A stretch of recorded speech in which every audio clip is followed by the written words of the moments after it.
মরিচ গাছের পাতা কুঁকড়ানো, বিভিন্ন পোকামাকড়, ছত্রাক এবং সাদামাছির জাপ পোকা, বিভিন্ন ধরনের পোকামাকড়ের আক্রমণের হাত থেকে রক্ষা পেতে আজকে একটা সহজ পদ্ধতিতে আপনাদেরকে একটা ঘরোয়া কীটনাশক তৈরি করে দেখাবো।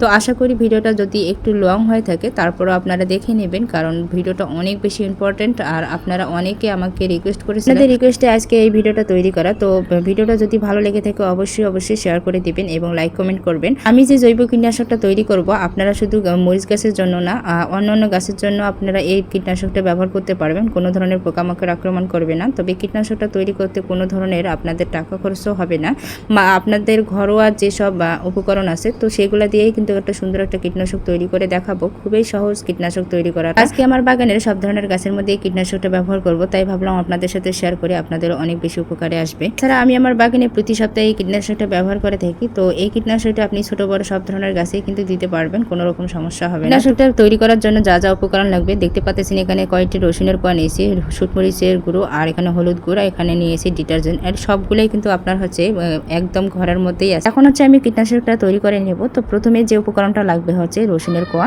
তো এখানে আমি অলরেডি 2 লিটারের জন্য আমি পেস্ট করে নিয়েছি। তো 1 লিটারের জন্য আপনারা 3 থেকে 4টি কোয়া দিলেই চলবে। তো দেখতে পাচ্ছেন আমি কিন্তু 1 লিটার পরিমাণ পানি এখানে নিয়েছি, আর 1 লিটার পরিমাণ পানি কিন্তু আমি স্প্রেয়ারের বোতলে আমি ভিতরেই দিয়ে দিয়েছি। তো এখানে আমি আমার প্রয়োজন মতো আমি কিন্তু এখানে রসুনের পেস্টটা আমি দিয়ে দিচ্ছি। আর আপনারা কিন্তু 1 লিটারের জন্য 3 থেকে 4টি কোয়া কিন্তু হচ্ছে পেস্ট করে দিবেন।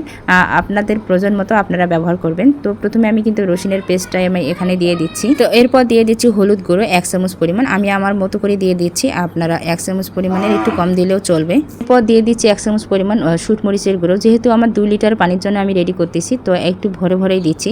আর এখানে দিয়ে দিচ্ছি ডিটারজেন্ট। আর এই ডিটারজেন্ট কিন্তু 1 লিটারের জন্য 1/2 চামচ পরিমাণ দিবেন, এর থেকে বেশি দিতে যাবেন না, কারণ গাছ পুড়ে যেতে পারে।